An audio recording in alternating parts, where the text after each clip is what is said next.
आता पाहणार आहोत टॉप 9 बातम्या मोठ्या।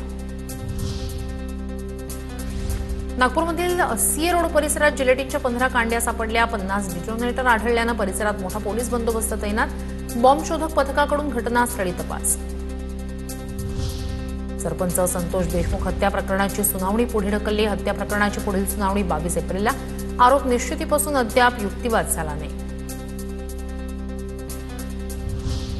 नाशिकच्या सातपूरमधील महिलांचं लैंगिक शोषण प्रकरण, रवींद्र एरंडे याच्या कार्यालयातून सापाची कात, पक्ष्यांचे अवयव जप्त, महिला अत्याचार प्रकरणातील व्हिडिओ काढल्याप्रकरणी रवींद्र एरंडे अटकेत, पोलिसांनी कार्यालयात छापा टाकत साहित्य केलं जप्त।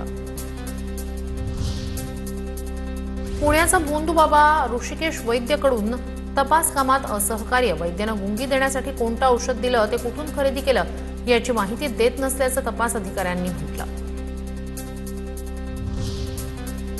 नाशिकमधील वृक्षतोडीला राष्ट्रीय हरित लवादाकडून स्थगिती, नाशिकमधील सर्वच भागातील वृक्षतोडीला 28 एप्रिलपर्यंत स्थगिती, वृक्षतोडी विरोधात पर्यावरण प्रेमींची याचिका। नाशिकच्या दिंडोरीतील विहीर अपघात प्रकरणी चौकशी समिती स्थापन, 7 दिवसांच्या आत अहवाल सादर करा, जिल्हाधिकाऱ्यांचे निर्देश। अपघातात दरगोडे कुटुंबातील 9 जणांचा झाला होता मृत्यू। पुणे जिल्हा परिषदेकडून सरकारनं थकबाकी देण्याच्या मागणीवर जोर, गेल्या वर्षात 248 कोटी रुपये मिळाले, मात्र सरकारकडे अद्याप 394 कोटी 60 लाख रुपयांचं मुद्रांक शुल्क थकीत। या निधीमुळे ग्रामीण भागातील विकास कामांना मोठी गती मिळण्याची अपेक्षा। आपल्या दवाखाना योजनेत औषधं आणि मूलभूत सुविधांचा अभाव असल्याचा आरोप, नगरसेवक सचिन पडवळ यांनी पालिकेकडे विशेष समिती नेमण्याची केली मागणी।